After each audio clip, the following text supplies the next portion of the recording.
We need to have a chat about the one big, beautiful bill that is being worked on in the Congress as we speak. Trump went to Congress today to have a conversation to try to get this passed. Of course, they got out of committee in the middle of the night over the weekend, which the media was not paying attention because, they were too focused on Biden. But that bill is moving and we need to talk about what's in it. Now let's talk about the cuts, because this is what's going to impact most people. Cuts to federal worker protections, new oil and gas production, new taxes on colleges and universities, spectrum auction, cuts to anti-poverty food assistance, aka SNAP, aka food stamps, student loan changes, rescind climate change money, cuts to Medicaid, and they're going to raise the SALT cap to $30,000. Republicans swore up and down that this bill would not impact Medicaid, but we knew they were lying. So what it says here is that with these cuts, Medicaid spending could strip coverage from 8.7 million people and lead to 7.6 million more uninsured people over the next 10 years. It says the legislation calls for new requirements for beneficiaries, including copays for those above 100% of the federal poverty level, and it would require many able-bodied childless adults to go to work to get benefits. It will tighten the eligibility verification rules and limit taxes states charge medical providers as a roundabout way of collecting more federal Medicaid dollars. It also may penalize states for providing health coverage to immigrants. What they plan to do with SNAP is make the states pay more for the benefits for people in their states. Based on information gathered from the U.S. Department of Agriculture, about 12% of Americans were on SNAP benefits last year. It says that several states that voted for Trump, including Louisiana, Oklahoma, West Virginia, and Alabama, their enrollment figures are about 19% of the state's population. So those states could cut SNAP benefits, and those people are going to raise hell. This bill also will gut the Inflation Reduction Act, the climate change piece of it, which Biden invested a ton of money in. It'll also eliminate a federal tax credit for $7,500 so people can buy electric vehicles. They're also going to repeal the student loan forgiveness. So if that was something you were gung-ho about under Biden, well, guess what? You ain't getting no more student loan forgiveness. And they're not even going to give you the SAVE program.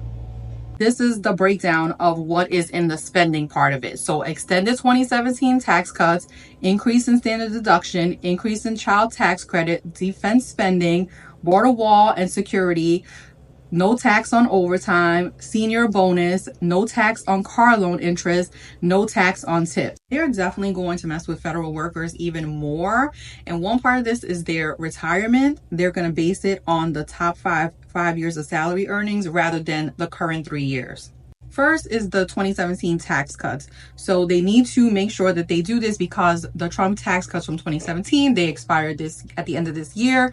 And therefore, if they don't do it, then the tax rates will go up on every household.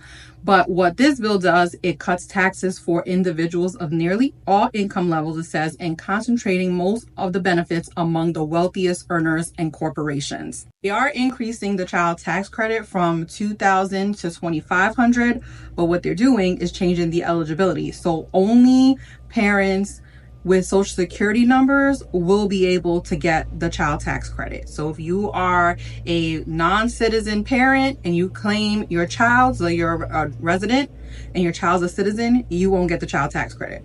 It will increase the standard deduction and it will increase by $2,000 for married couples and $1,000 for single files. So $32,000 for couples, $16,000 for individuals.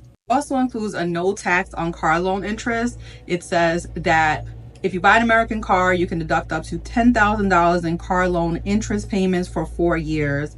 And for tax filers earning more than $100,000 or $200,000 for married couples, the loan interest deduction would decrease by $200 for every $1,000 of additional income. So there's also the no tax on tips. Trump promises during the campaign, but what I find interesting is that it says there is some guardrails to prevent highly compensated individuals from claiming their earnings as tips. People who will be eligible would be people in food service, hair care, nail care, aesthetics, and body and spa treatments. Trump also promised to do no tax on overtime. And so it says here the legislation wouldn't allow deduction of overtime wages from tips or for highly compensated individuals, and requires them to use a social security number when claiming the deduction, essentially deeming non-citizens eligible. If you're a resident, you will not be able to get this. They will also need to raise the debt ceiling by $4 trillion. Why? Because they have to pay for this bill. And there are not enough offsets in spending versus what they are cutting in order to pay for this bill. So they will be adding more money to our deficit. You know, they complain about the deficit all the time, but yet they are fine with doing this. And not to mention harming people. They are going to sell that you're not going to get taxes on tips. You're not going to get taxes on overtime. Meanwhile, they're going to cut SNAP and they are going to cut Medicaid. And you know who are the people that utilize those benefits? People that actually work. So this is not going to help anyone who is a working class or working person.